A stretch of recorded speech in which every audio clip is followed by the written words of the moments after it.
Apa semua keluargamu Kristen? Hmm, aku terlahir di keluarga Ortodoks Timur. Tapi keluargaku bukan orang Kristen taat, tak membaca Alkitab atau berdoa. Oh, jadi kapan kau terima pekerjaan baru Tuhan? Musim panas 2020. Saat itu, aku dan adikku Albina menonton video Gereja Tuhan Yang Maha Kuasa, Bangkit dari Mimpi, yang menyatakan Tuhan Yesus telah kembali. Lalu kami unduh aplikasi Gereja Tuhan Yang Maha Kuasa dan terhubung dengan banyak anggota gereja. Mereka bersaksi, Tuhan Yang Maha Kuasa mengungkap kebenaran, melakukan penghakiman, dan membuat sekelompok pemenang. Aku membaca firman Tuhan Yang Maha Kuasa. Kulihat firman-Nya memiliki otoritas dan kebenaran. Aku sadar orang biasa tak bisa sampaikan kata begitu. Ini suara Tuhan. Tuhan Yang Maha Kuasa itu Tuhan Yesus yang kembali. Kami terinspirasi dan terima pekerjaan Tuhan Yang Maha Kuasa. Kami berkumpul online dan mempersekutukan firman Tuhan. Oh, Tak disangka, saat ayah tahu kami menghadiri pertemuan daring dan tak berdoa dengan ikon ortodoks, dia bilang kami menyembah Tuhan berbeda, mengkhianati Tuhan Yesus. oh. Apa pendapatmu pada saat itu? Perkataannya salah. Melalui firman Tuhan Yang Maha Kuasa, aku tahu Tuhan Yang Maha Kuasa dan Tuhan Yesus adalah roh yang sama, mewakili Tuhan untuk pekerjaan berbeda. Di zaman kasih karunia, Tuhan pakai nama Yesus untuk melakukan penebusan. Di akhir zaman, Tuhan berinkarnasi memakai nama baru untuk melakukan penghakiman. Tuhan Yang Maha Kuasa adalah Tuhan Yesus yang kembali. Percaya Tuhan Yang Maha Kuasa tak hianati Tuhan Yesus. Aku menyambut kembalinya Tuhan dan mengikuti jejak langkahnya. Ayahku tak kenal firman Tuhan Yang Maha Kuasa, juga pekerjaannya. Tak tahu Tuhan Yang Maha Kuasa itu Tuhan Yesus yang kembali. Apa kau ceritakan ini pada ayahmu? Aku mencoba jelaskan, tapi dia tak izinkan aku bicara dan pertahankan pandangannya. Dia bahkan berkata dengan marah, dia akan pukuli kami jika tahu kami baca firman Tuhan Yang Maha Kuasa, dan dia rela menghajar kami sampai mati agar tak percaya Tuhan Yang Maha Kuasa. Aku terkejut mendengarnya. Tak pernah menduga dia bicara sekejam itu hanya agar kami tak percaya. Lalu dia melarang kami masuk rumah. Kami duduk di luar hanya dengan mengenakan piyama. Aku merasa sangat sedih, lalu berdoa. Tuhan, aku merasa sedikit lemah, tapi ku tahu aku harus kuat, menanggung semua ini. Meski ayahku menghalangi, aku akan terus percaya. Tolong beri aku kekuatan. Setelahnya, aku teringat firman Tuhan. Keberanianku harus kau miliki. Hadapi kerabat yang tak percaya, kau harus berprinsip. Namun demi kepentinganku, tak boleh tunduk pada kekuatan gelap. Andalkan hikmatku untuk menempuh jalan sempurna. Jangan sampai rencana iblis menang. Taruh hatimu sekuatmu di hadapanku. Aku akan membahagiakan hatimu. Firman Tuhan menghangatkan hatiku, menenangkanku. Dari firman Tuhan aku paham, meski ayah menghalangiku, dia dalam kendali Tuhan. Aku tak perlu takut. Aku harus berdoa, meminta keberanian agar bisa lewati ini. Setelah itu, meski ayahku sering mengomeli aku agar tak temui saudara-saudari, bahkan sering memeriksa ponselku, aku berusaha keras menghindari ayahku. Sering bersembunyi di kamar mandi, pancuran, rubanah, atau taman agar bisa mengobrol dengan mereka. Benar. Dengan baca firman, kita bisa punya iman, melawan penindasan. Iya.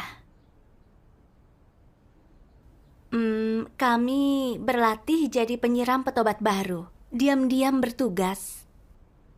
Tapi petobat baru makin bertambah.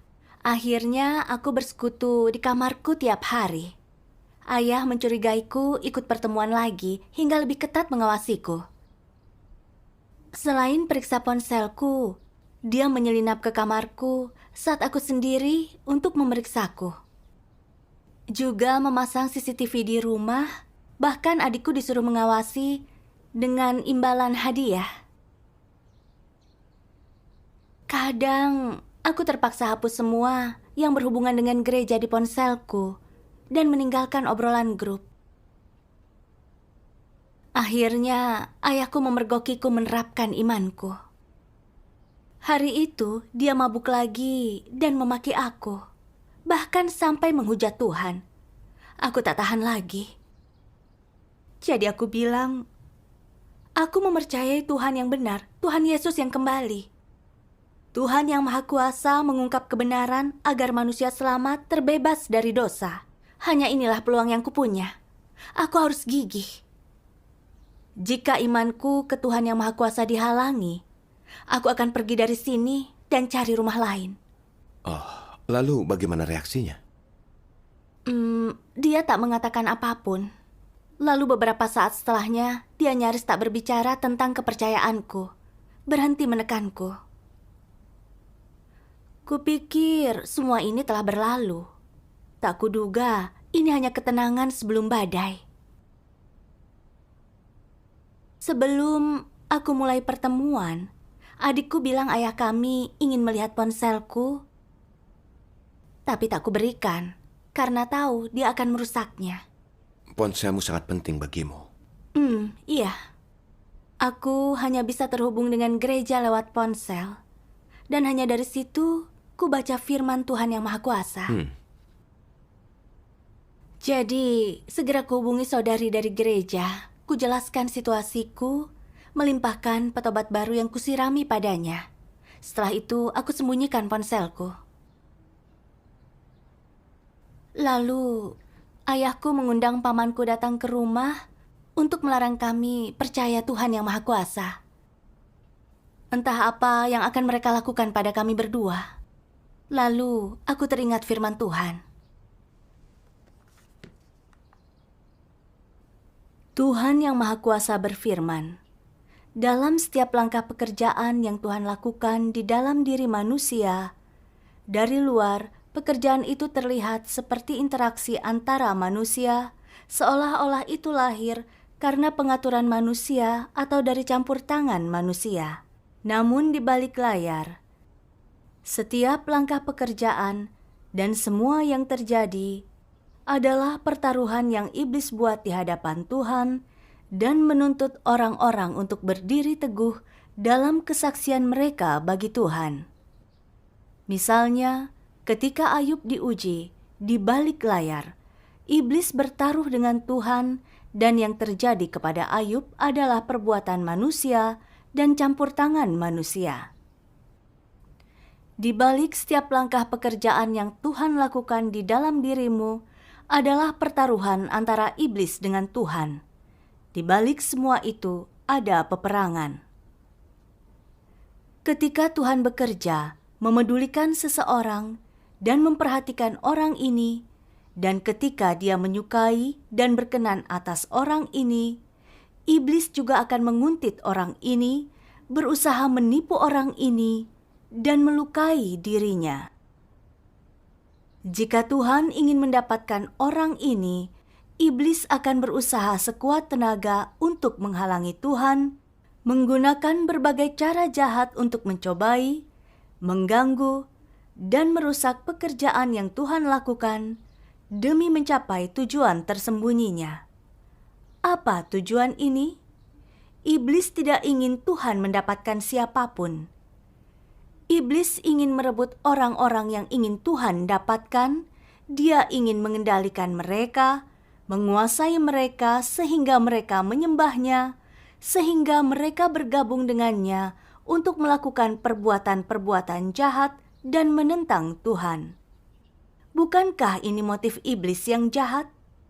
Dalam peperangan melawan Tuhan dan mengikuti di belakangnya, tujuan iblis adalah untuk menghancurkan semua pekerjaan yang Tuhan ingin lakukan untuk merasuki dan mengendalikan orang-orang yang Tuhan ingin dapatkan, untuk sepenuhnya memusnahkan orang-orang yang Tuhan ingin dapatkan.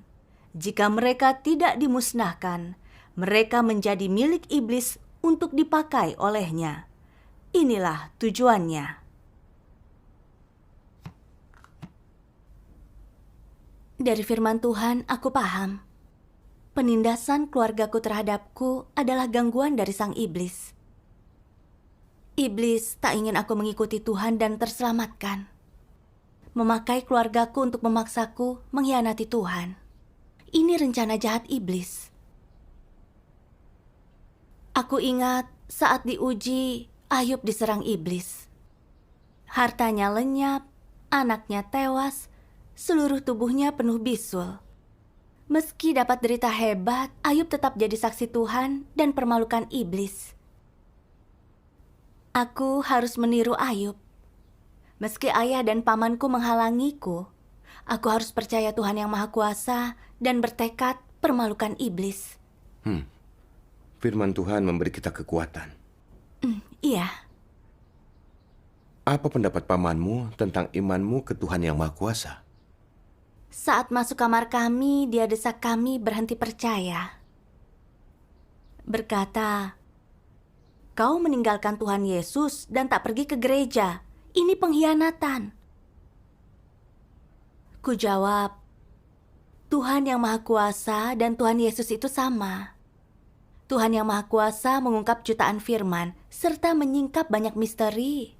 Seperti rencana pengelolaan 6.000 tahun Tuhan dan 3 tahap pekerjaannya juga misteri nama Tuhan. Dia juga menyingkap akar dosa manusia dan kerusakan kita oleh iblis, menunjukkan jalan penyelamatan. Banyak orang di seluruh dunia mengakui firman Tuhan yang Maha Kuasa sebagai suara Tuhan, juga menyambut kembalinya Tuhan. Jadi bagaimana kau bisa bilang kami mengkhianati Tuhan? Saat Tuhan Yesus bekerja, banyak yang meninggalkan bait suci untuk mengikutinya. Menurutmu, mereka mengkhianati Tuhan Yahweh? Mereka yang tak mendengar suara Tuhan dan tak mengikuti Tuhan saat yang lain bersaksi yang mengkhianati Tuhan. Mendengar ini, pamanku murka. Katanya, "Lihat ya, tak memikirkan apa yang kukatakan, justru menguliahiku. Dia juga berkhotbah, berusaha menarikku ikut ke gerejanya." Lalu, bibiku juga bicara. Dengan nada mengejek, dia menyarankan aku menikah saja seperti wanita lain, kejar pekerjaan dan keluarga mapan, bukannya menghabiskan waktu menerapkan iman dan berkhotbah. Aku membalas, "Ku baca firman Tuhan yang Maha Kuasa sejak beriman, paham banyak hal, mengerti makna hidup, dan apa yang paling berarti dalam hidup. Selama ini, pandemi dan kelaparan makin menegang.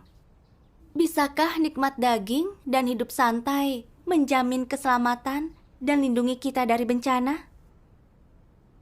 Hanya dengan terima kerja Tuhan yang Maha Kuasa, peroleh kebenaran, singkirkan dosa, kita bisa dapat perlindungan dari Tuhan dan masuk kerajaan-Nya.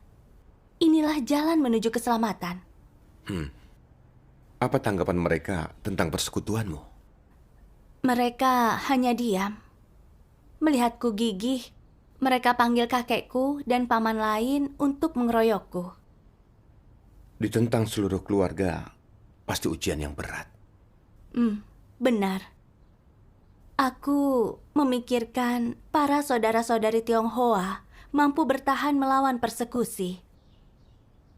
Aku ingin menjadi saksi bagi Tuhan dan permalukan iblis.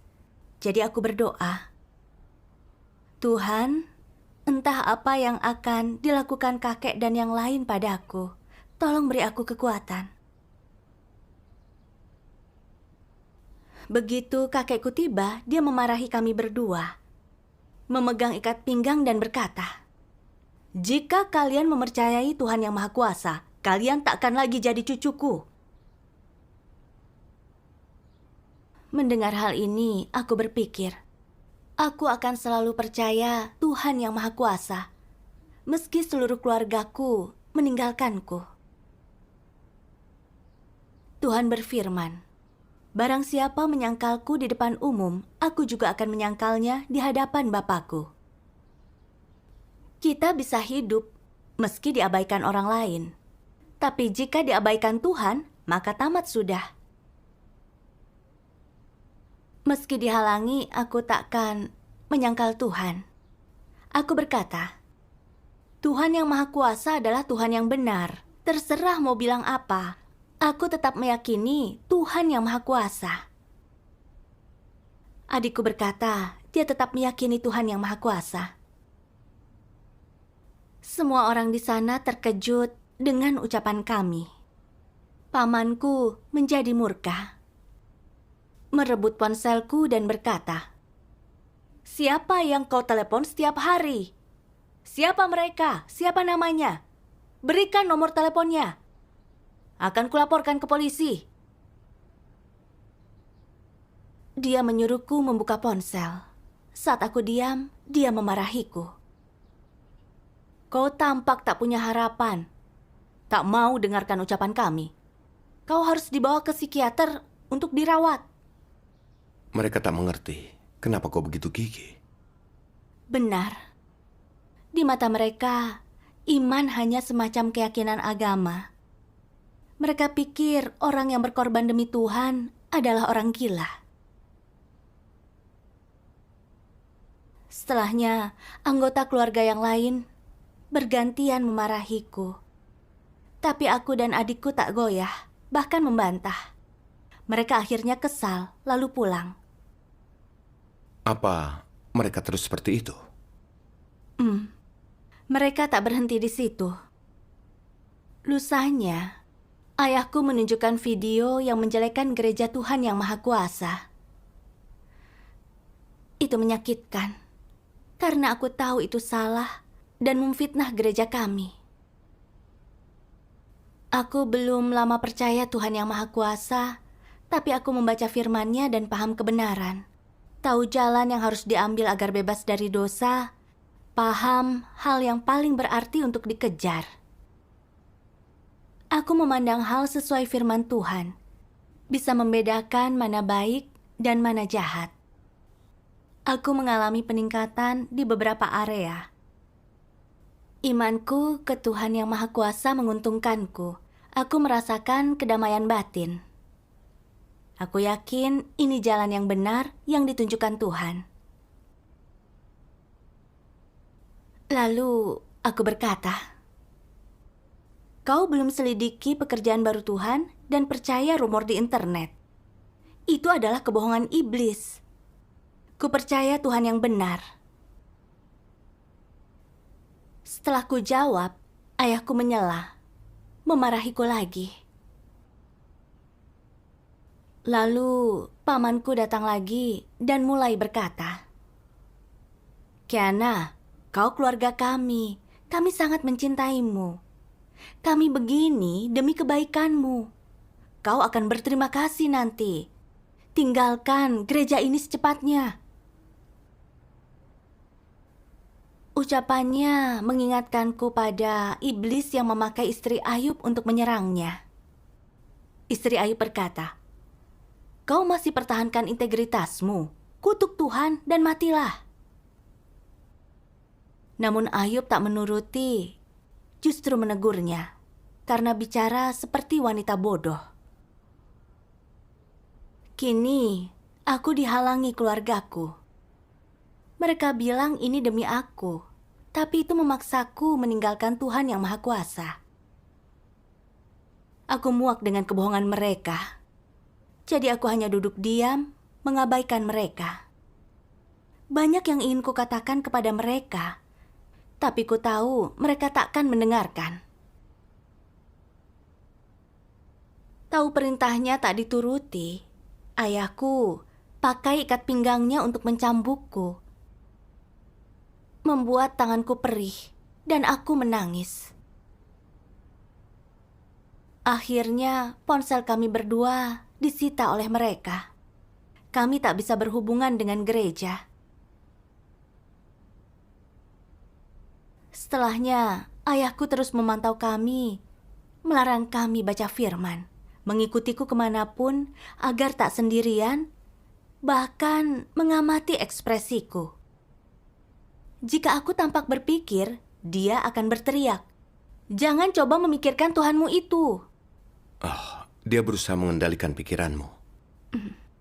Kau pasti merasa tertekan di lingkungan itu. Iya. Ku ingat firman Tuhan yang Maha Kuasa. Orang percaya dan tak percaya tak sesuai, saling bertentangan. Siapa yang tak percaya Tuhan yang berinkarnasi adalah orang jahat, terlebih lagi akan dimusnahkan.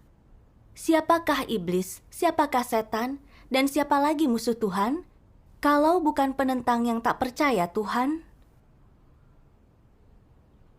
Tuhan menyingkap esensi orang tak percaya. Dulu kupikir keluarga segalanya. Tapi setelah sering dihalangi mereka dan baca firman Tuhan, kulihat wujud asli mereka. Meskipun percaya Tuhan, mereka tak ingin mencari saat dihadapkan dengan hal sehebat kembalinya Tuhan. Tak dengarkan suara Tuhan dan menyambutnya, menghalalkan segala cara agar kami menolak Tuhan yang Maha Kuasa, mengoceh segala macam kutukan terhadapnya. Mereka ini manusia, pembenci, penentang Tuhan. Karena mereka musuh Tuhan, mereka juga musuhku. Aku berbeda dengan mereka. Kau dapat ketajaman dengan ditindas. Iya. Kau pasti pernah merasa lemah karena ini. Benar. Meski memahami keluargaku, aku selalu diawasi. Tak bisa ke pertemuan, tak bisa mengobrol dengan adikku tentang hal-hal rohani. Lama-kelamaan, aku mulai merasa lemah. Lalu, aku teringat firman Tuhan.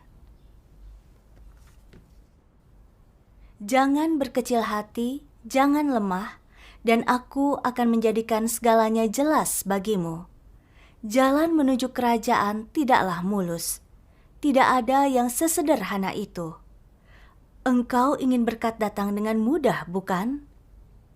Sekarang, semua orang akan mengalami ujian pahit yang harus dihadapi.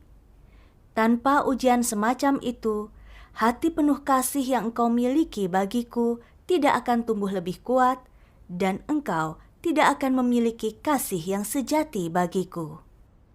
Bahkan jika ujian itu hanya berupa peristiwa-peristiwa kecil, semua orang harus menjalaninya. Hanya saja tingkat kesulitan ujian-ujian itu berbeda-beda untuk masing-masing orang. Ujian merupakan berkat dariku, dan berapa banyak dari antaramu sering datang ke hadapanku dan berlutut untuk meminta berkatku? Anak-anak bodoh, engkau selalu mengira bahwa beberapa kata kemujuran merupakan berkatku, tapi tidak menyadari bahwa kepahitan merupakan salah satu berkatku. Mereka yang berbagi dalam kepahitanku pasti akan berbagi juga dalam kemanisanku. Itulah janjiku dan berkatku untukmu.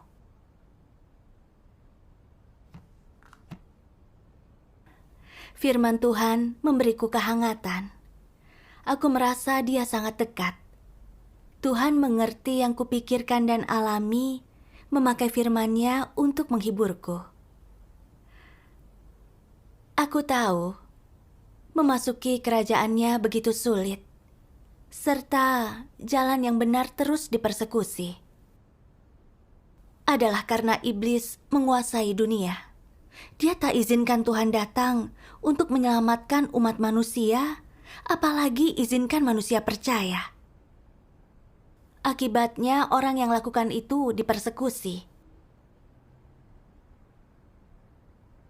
Di zaman kasih karunia, banyak orang percaya Tuhan Yesus disiksa, bahkan menjadi martir.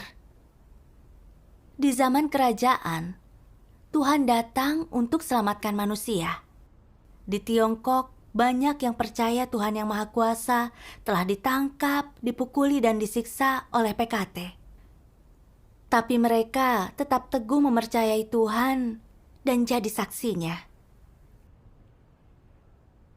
Mendapat persekusi karena percaya Tuhan, jadi saksi Tuhan di hadapan iblis itu sangat terhormat. Aku menghadapi kesulitan, tapi ini mengandung niat Tuhan. Aku tak bisa lihat rencana iblis, jadi Tuhan bekerja melalui persekusi keluargaku untuk mengajariku mencari kebenaran dan mendapat ketajaman. Situasi ini membantuku memahami kebenaran dan mengembangkan tingkat pertumbuhanku. Setelah menyadari maksud Tuhan, aku merasa lebih nyaman. Kuputuskan untuk mengandalkan Tuhan. Selama Tuhan ada di sisiku, halangan bukan masalah. Lalui penindasan dengan tuntunan firman Tuhan, kau mungkin teguh beriman. Iya, syukur kepada Tuhan. Waktu itu, keluargaku terus menekan kami. Kami tak bisa baca firman. Aku merasa sangat buruk sampai berpikir untuk kabur. Menurutku, kabur adalah jalan keluarnya. Jika lakukan itu, aku akan bisa terapkan iman. Tapi semua jalan untuk kabur tertutup. Ayahku selalu ada di rumah. Aku tak tahu cara hindari dia. Yang lainnya juga mengawasiku. Aku tak punya uang, tak tahu harus kemana. Bagaimana jika aku kabur? Ayahku melaporkan saudara-saudari ke polisi. Aku tertekan, selalu menangis. Tak ingin terlihat begini. Pada masa itu, aku selalu hidup dalam ketakutan. Saat berdoa di kamarku, aku khawatir ayahku akan masuk, mendobrak pintu, meneriakiku. Aku takut dia akan memukuli kami. Entah berapa lama lagi siksaan ini berlangsung. Ingat, saudara-saudariku bisa kumpul dan bertugas secara teratur. Sedangkan aku tak bisa begitu. Aku merasa iri. Lalu aku berdoa. Tuhan, aku sulit untuk menerapkan iman di rumah. Aku ingin kabur agar bisa lakukan tugas. Tolong bukakan jalan. Lalu, akhirnya aku bisa hindari keluargaku dan melihat dua firman Tuhan. Tuhan yang Maha Kuasa berfirman, sementara menjalani ujian, wajar bagi manusia untuk merasa lemah atau memiliki kenegatifan dalam diri mereka atau kurang memiliki kejelasan tentang kehendak Tuhan atau jalan penerapan mereka. Namun, dalam hal apapun, engkau harus memiliki iman dalam pekerjaan Tuhan. Dan seperti Ayub, jangan menyangkal Tuhan. Walaupun Ayub lemah dan mengutuki hari kelahirannya sendiri, dia tidak menyangkal bahwa segala sesuatu dalam hidup manusia dikaruniakan oleh Yahweh, dan Yahweh-lah juga yang bisa mengambil semuanya itu.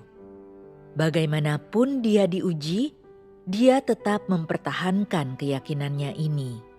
Dalam pengalamanmu, pemurnian apapun yang engkau alami melalui firman Tuhan yang Tuhan kehendaki dari manusia, singkatnya, adalah iman dan kasih mereka kepadanya. Yang dia sempurnakan dengan bekerja dengan cara ini adalah iman, kasih, dan aspirasi manusia. Tuhan melakukan pekerjaan penyempurnaan dalam diri manusia dan mereka tidak bisa melihatnya, tidak bisa merasakannya. Dalam situasi inilah imanmu dibutuhkan. Iman manusia dibutuhkan ketika sesuatu tidak bisa terlihat oleh mata telanjang, dan imanmu dibutuhkan ketika engkau tidak bisa melepaskan gagasanmu sendiri. Ketika engkau tidak memiliki kejelasan tentang pekerjaan Tuhan, yang dibutuhkan darimu adalah memiliki iman, dan engkau harus berdiri teguh dan menjadi saksi. Ketika Ayub mencapai titik ini, Tuhan menampakkan diri kepadanya dan berbicara kepadanya. Artinya, hanya dari dalam imanmulah engkau akan bisa melihat Tuhan, dan ketika engkau memiliki iman, Tuhan akan menyempurnakanmu. Tanpa iman, Dia tidak bisa melakukan ini. Jika ada banyak hal yang terjadi pada dirimu tidak sesuai dengan gagasanmu, tetapi engkau bisa mengesampingkannya dan memperoleh pengetahuan tentang tindakan Tuhan dari hal-hal ini, dan jika di tengah pemurnian engkau menyatakan hatimu yang mengasihi Tuhan, ini berarti engkau menjadi kesaksian baginya. Jika rumahmu damai, engkau menikmati kenyamanan daging, tidak ada yang menganiayamu, dan saudara-saudari di gereja menaatimu, bisakah engkau memperlihatkan hati yang mengasihi Tuhan? Dapatkah situasi ini memurnikanmu? Hanya melalui pemurnianlah kasihmu kepada Tuhan bisa diperlihatkan, dan hanya melalui terjadinya hal-hal yang tidak sesuai dengan gagasanmu, engkau bisa disempurnakan. Melalui adanya banyak hal negatif dan bertentangan, dan melalui segala macam perwujudan iblis, tindakannya, tuduhannya, gangguannya, dan tipu dayanya, Tuhan memperlihatkan kepadamu wajah jahat iblis dengan jelas, dan dengan demikian menyempurnakan kemampuanmu untuk membedakan iblis, sehingga engkau akan membenci iblis dan meninggalkannya. Amin. Firman yang luar biasa. Iya, melalui firman Tuhan, aku menyadari maksud Tuhan dan tahu bahwa kita harus mengalami ujian. Hanya dengan lalui ujian, kita bisa mencapai iman sejati. Seperti Ayub, setelah menjalani ujian dan gigih dalam kesaksian, imannya jadi meningkat dan iblis pergi dengan malu. Aku harus meniru Ayub dan berdiri teguh dalam ujian ini. Tapi aku telah melihat imanku sungguh lemah. Saat berkumpul rutin di lingkungan aman, imanku jadi kuat. Ku bilang, apapun yang terjadi, aku tak salahkan Tuhan. Namun saat ditindas keluargaku, dikurung di rumah tanpa kebebasan, aku menjadi lemah. Aku tak meninggalkan imanku, tapi selalu mengeluh. Selalu ingin hindari kesulitan, mencari kehidupan tenang, ibadah yang santai. Ini menunjukkan naturku mengkhianati Tuhan. Aku bayangkan betapa tabahnya Ayub. Saat dia diuji dan diserang oleh iblis, tak pernah sekalipun mengeluh kepada Tuhan, tak pernah membuat tuntutan irasional ke Tuhan, apalagi ragukan Tuhan karena membiarkan derita menimpanya. Ayub begitu tunduk dan menghormati Tuhan. Aku tidak. Aku sadar Tuhan menggunakan situasi ini untuk mengujiku. Sempurnakan imanku. Jika selalu ingin masa yang santai, menghindari rencananya dan tak mau diuji, aku takkan dapat apapun. Aku sadar, meski aku sedikit menderita, Tuhan selalu di sisiku untuk membimbingku. Saat aku lemah, firman Tuhan selalu menghiburku. Bagaimana bisa aku mengeluh? Aku tak punya nurani. Dulu aku iri pada mereka yang tak ditindas keluarga mereka. Tapi usai kurenungkan, siapa yang dapat lebih banyak? Apakah yang hidup santai dapat lebih banyak, ataukah yang mengalami penindasan? Ya, jawabannya jelas. Semua dalam genggaman Tuhan, di bawah pengaturannya. Tuhan juga tak bekerja percuma. Hanya Tuhan yang tahu apa yang terbaik untuk kemajuan hidupku, bukan aku. Jadi aku harus tunduk dan mencari. Saat kita memahami maksud Tuhan, kita tahu yang Tuhan lakukan itu baik. Ya, Bagaimana kau hadiri pertemuan setelahnya? Tuhan membukakan jalan untukku. Oh, Tidak lama, ayahku dapat pekerjaan dan mulai sering keluar. Pada saat itu, kami bisa ikut pertemuan dan baca firman Tuhan. Untuk CCTV yang dipasang ayahku, itu bukanlah hal yang menyulitkan kami, tapi malah membantu. Karena saat ayahku pulang, kami bisa lihat dia pulang ke rumah dan keluar dari pertemuan. Begitu dia pergi, kami lanjutkan bersekutu. oh, Saat ayah di rumah, kami absen pertemuan. Kami akan meminta izin pergi ke toko, lalu mengambil kesempatan bersekutu bersama di taman. wah, luar biasa. Tahun 2022, pemimpin menugaskanku jadi penyiram. Lalu, aku menjadi pengawas. Meski dapat rintangan ayahku, aku tetap bertugas. Pengalaman ini membuatmu lebih beriman.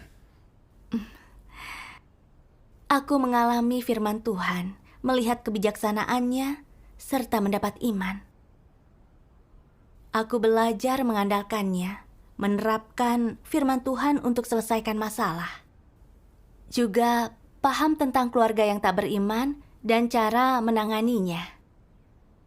Aku tak akan tahu ini jika hidup santai. Kerja Tuhan begitu indah dan nyata. Syukur pada Tuhan yang Maha Kuasa. Syukur kepada Tuhan. Syukur kepada Tuhan.